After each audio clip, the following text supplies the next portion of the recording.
He didn't want to be an ag teacher when he was going to school. He didn't want to be an ag teacher. He wanted to work in a meat market. He liked to slice meat, serve people food, thought that was a good profession. And one night he was working late in the meat market and a lady came in and asked for a chicken. And Dr. Flores turned around and looked in the barrel. He had a large barrel full of high-cent chickens. And it was late. He looked in there, there's only one chicken left. So he picked the chicken up, put it up on a scale. He said, "Ma'am, this one weighs 2.5 pounds. You want it?" She said, "Do you have anything heavier?" Dr. Flores didn't know exactly what to do. It was late. She wanted a chicken.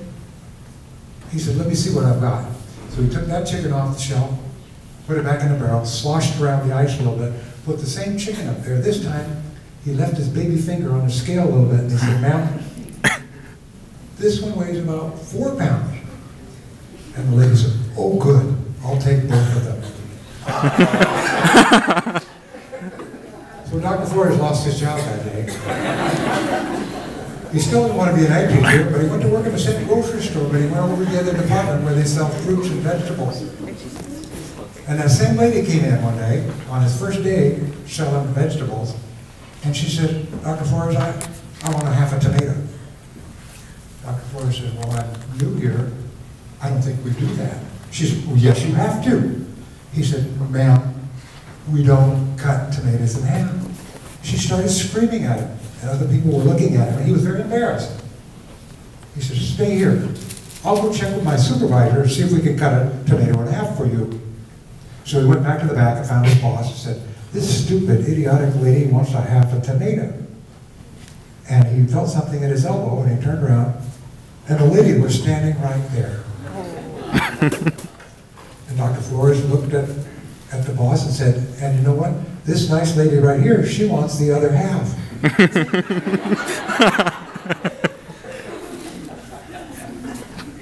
Well, then he lost his job that day too. So he found a job where he wouldn't get fired.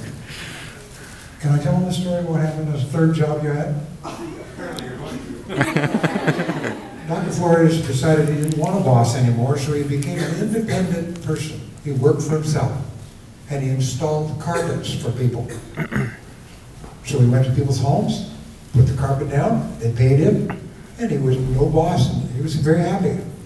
Well, one day he had to go home very quickly because he had company coming, and so he asked the family to stay upstairs and not bother him. He worked all day really hard, and when he was finished, he went outside to have a cigarette because he smoked then. He went out on the porch and he couldn't find his cigarettes. And he went back in the house and he looked at the carpet, and right in the middle of the room, there was a bump under the carpet. Bob Flores didn't know what to do. It would take him an hour to tear the carpet up, crawl under there and get that stupid... He was very angry with himself, but nobody was looking. So he went over to the bump, and he stomped on it. He stomped on it and flattened it and fluffed up the carpet a little bit, and you could hardly tell there was anything under the carpet. He looked at his clock, he had to go, so he went out, got in his truck, and just as soon as he started his truck, he looked on the shelf on his seat, and there were a pack of cigarettes there. And the lady came running out of the house and said, "Dr. Flores," he says, "my son Johnny, he lost his hamster today." And now you know why Bob Flores became an ag teacher. Are there any questions before we can answer today?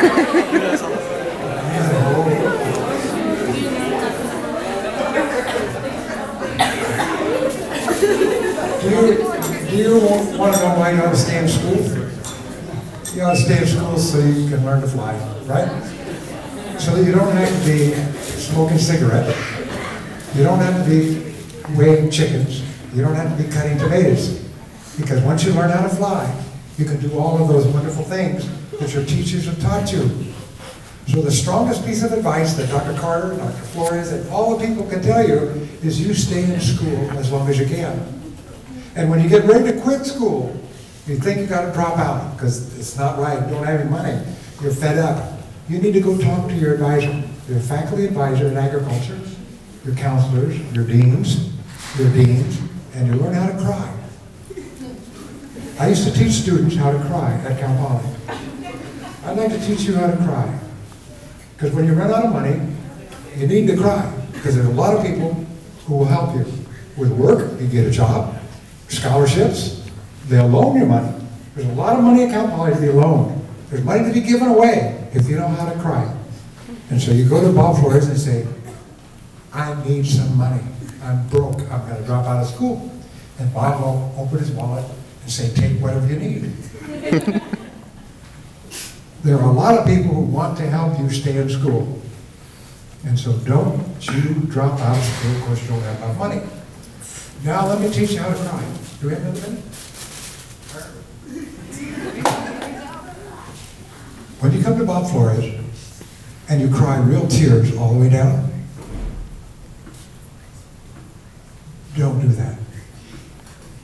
Don't do that. He said a lot of students come to his office and they learn to cry. They cry all the way down. If you want to get Bob Flores to open a checkbook and show you how to get a scholarship, you cry so that the tear doesn't actually fall off your eyelid. So you water up, you tear up, but don't blink, because if you blink, the tear falls down. And then he knows you're acting. So figure out how to cry without having it. I think I've gone far now. Thank you very much for